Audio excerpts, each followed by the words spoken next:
ನಮಸ್ತೆ ವೀಕ್ಷಕರೇ, ನಾನು ನಿಮ್ಮ ಮೀತಾ ಕ್ರಿಸ್ಟಲ್ ನ್ಯೂಮರಾಲಜಿಸ್ಟ್. ನಮ್ಮ ನೆಕ್ಸ್ಟ್ ಜನ್ ವ್ಯೂವರ್ಸ್ಗೆ ಸ್ವಾಗತ.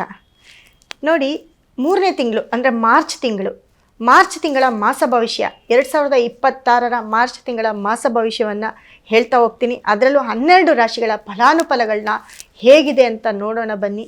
ಮತ್ತು ಕೆಲವೊಂದು ಗ್ರಹಗಳ ಬದಲಾವಣೆ ಆಗುತ್ತೆ.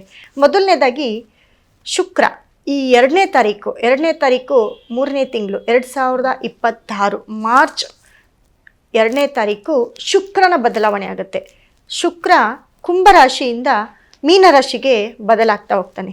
ಅದೇ ರೀತಿ ಸೂರ್ಯ 15ನೇ ತಾರೀಕು 3ನೇ ತಿಂಗಳು 2026 ಸೂರ್ಯನ ಬದಲಾವಣೆ ಆಗುತ್ತೆ. ಸೊ ಸೂರ್ಯ ಕುಂಭರಾಶಿಯಿಂದ ಮೀನರಾಶಿಗೆ ಹೋಗ್ತಾನೆ.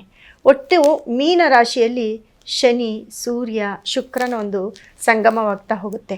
ಸೊ ಈ 3 ಗ್ರಹಗಳ ಸಂಗಮದಿಂದ ಏನೇನೆಲ್ಲ ಬದಲಾವಣೆ ಆಗುತ್ತೆ 12 ರಾಶಿಗಳಲ್ಲಿ ಅನ್ನೋದು ನೋಡ್ತಾ ಹೋಗೋಣ.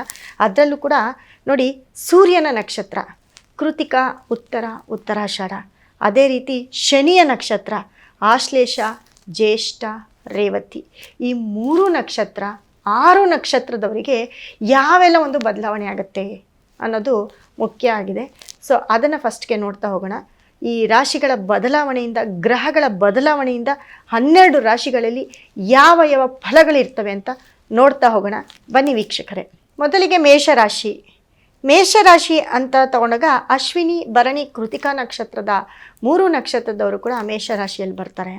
ಸೊ ಈ 3 ನಕ್ಷತ್ರಕ್ಕೆ ಅಧಿಪತಿ ಕೇತು. ಅಶ್ವಿನಿ ನಕ್ಷತ್ರಕ್ಕೆ ಅಧಿಪತಿ ಕೇತು ಆಗಿರ್ತಾರೆ. ಭರಣಿ ನಕ್ಷತ್ರಕ್ಕೆ ಶುಕ್ರ ಆಗಿರ್ತಾರೆ. ಅದೇ ರೀತಿ ಕೃತಿಕಾ ನಕ್ಷತ್ರಕ್ಕೆ ಸೂರ್ಯ ಆಗಿರ್ತಾರೆ. ಸೊ ಈ 3 ನಕ್ಷತ್ರದ ನಕ್ಷತ್ರಾಧಿಪತಿಗಳು ಅಂದರೆ ಸೂರ್ಯ ಮತ್ತು ಶುಕ್ರ ನಿಮಗೆ 12ನೇ ಮನೆಯಲ್ಲಿರ್ತಾರೆ, ಅಂದರೆ ವ್ಯಯಸ್ಥಾನದಲ್ಲಿರ್ತಾರೆ, ಮೀನರಾಶಿಯಲ್ಲಿರ್ತಾರೆ. ಅಲ್ಲಿ ಶನಿಯ ಒಂದು ಸಂಗಮದಲ್ಲಿರ್ತಾರೆ.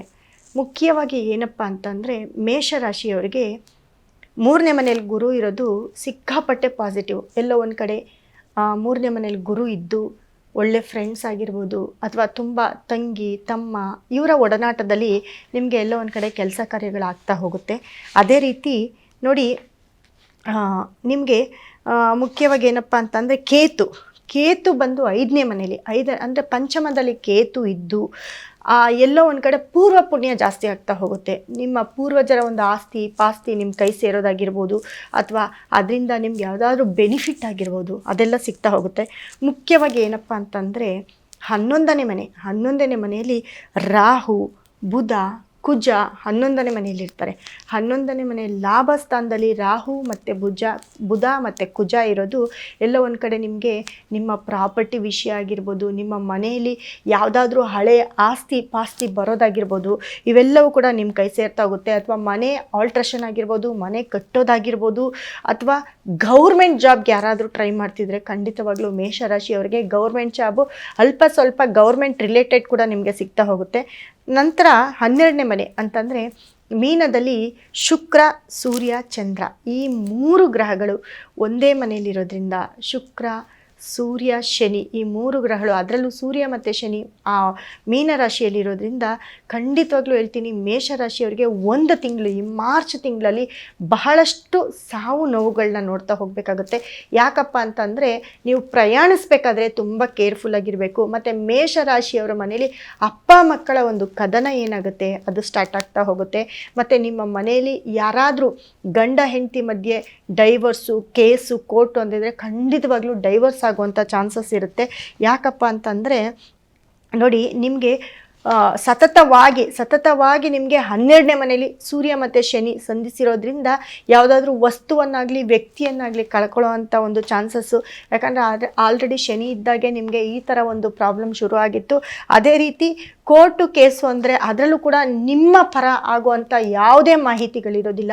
ಯಾಕಂದರೆ 12ನೇ ವ್ಯಯಸ್ಥಾನದಲ್ಲಿ ಸೂರ್ಯ ಶನಿ ಫೈಟಿಂಗಲ್ಲಿರ್ತಾರೆ. ಸೂರ್ಯ ಶನಿಯ ಒಂದು ಏನು ಪ್ರಭಾವ ಏನಾಗುತ್ತೆ ಅದು ತುಂಬಾ, ಅದರಲ್ಲೂ ನೋಡಿ ಕೃತಿಕಾ ನಕ್ಷತ್ರದವ್ರಿಗೆ ಬಹಳಷ್ಟು ನೋವನ್ನು ಅನುಭವಿಸ್ತೀರಾ. ಕೃತಿಕಾ ನಕ್ಷತ್ರದವರು ತುಂಬ ಕೇರ್ಫುಲ್ ಆಗಿರುತ್ತೆ.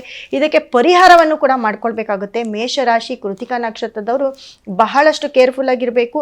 ನಿಮಗೆ ತುಂಬ ಆಪ್ತರನ್ನು ಕಳ್ಕೊಳ್ಳೋದು ಅಥವಾ ಅವ್ರ ಹತ್ರ ಮಾತು ಬಿಡೋದು, ಅವ್ರನ್ನ ದೂರ ಮಾಡ್ಕೊಳ್ಳೋದು, ಅಥವಾ ನೀವೇ ಮನೆ ಬಿಟ್ಟು ಹೊರಗಡೆ ಹೋಗೋದು, ಊರು ಬಿಟ್ಟು ಹೊರಗಡೆ ಹೋಗೋದು, ಈ ರೀತಿ ಒಂದು ಚಾನ್ಸಸ್ ಅತಿ ಹೆಚ್ಚಿರುತ್ತೆ. ಮೇಷರಾಶಿಯವ್ರಿಗೆ ಎಲ್ಲೋ ಒಂದು ಕಡೆ ಮನಸ್ಥಿತಿ ಕೂಡ ಕೆಡ್ತಾ ಹೋಗುತ್ತೆ. ಚಂದ್ರ ಕೂಡ ಅಲ್ಲಿ 20ನೇ ತಾರೀಕು ಒಂದು 3 ದಿನ ಚಂದ್ರನೂ ಸೇರೋದ್ರಿಂದ ಮನಸ್ಥಿತಿ ಕೂಡ ಗೊಂದಲದಲ್ಲಿ ಇರ್ತೀರಿ. ಹಾಗಾಗಿ ತುಂಬ ಕೇರ್ಫುಲ್ ಆಗಿರಿ ಮೇಷರಾಶಿಯವರು. ನೋಡಿ, ಇದಕ್ಕೆ ಪರಿಹಾರ ಅಂತ ಅಂದರೆ ನಮ್ಮಲ್ಲಿ ಸಿಕ್ಕುವಂತಹ ಕ್ರಿಸ್ಟಲ್ ಅಂತಂದರೆ ಬೇಕಾಗಿರೋವಂತಹ ಶನಿಗೆ ಸಂಬಂಧಪಟ್ಟಂತಹ ಬ್ರೇಸ್ಲೆಟ್ ಆಗಿರ್ಬೋದು, ಅಥವಾ ಕುಜನಿಗೆ ಸಂಬಂಧಪಟ್ಟಂತಹ ಬ್ರೇಸ್ಲೆಟ್ ಆಗಿರ್ಬೋದು. ನಾವು ಕೊಡುವಂತಹ ಬ್ರೇಸ್ಲೆಟ್ ಹಾಕ್ಕೊಂಡ್ರೆ ಖಂಡಿತ ನೀವು ಇದರಿಂದ ಹೊರಗಡೆ ಬರ್ತೀರಾ. ಸೊ ಹಾಗಾಗಿ ಏನೇ ಪ್ರಾಬ್ಲಮ್ ಇದ್ದರೂ ನಮ್ಮ ಒಂದು ಪರಿಹಾರ ಮಾಡ್ಕೊಳ್ಳಿ, ಖಂಡಿತ ನಿಮ್ಗೆ ಒಳ್ಳೆಯದಾಗುತ್ತೆ ಅಂತ ಹೇಳ್ತಾ ಮುಂದಿನ ರಾಶಿ ಬಗ್ಗೆ ಮಾತಾಡೋಣ. ಧನ್ಯವಾದ ವೀಕ್ಷಕರೇ.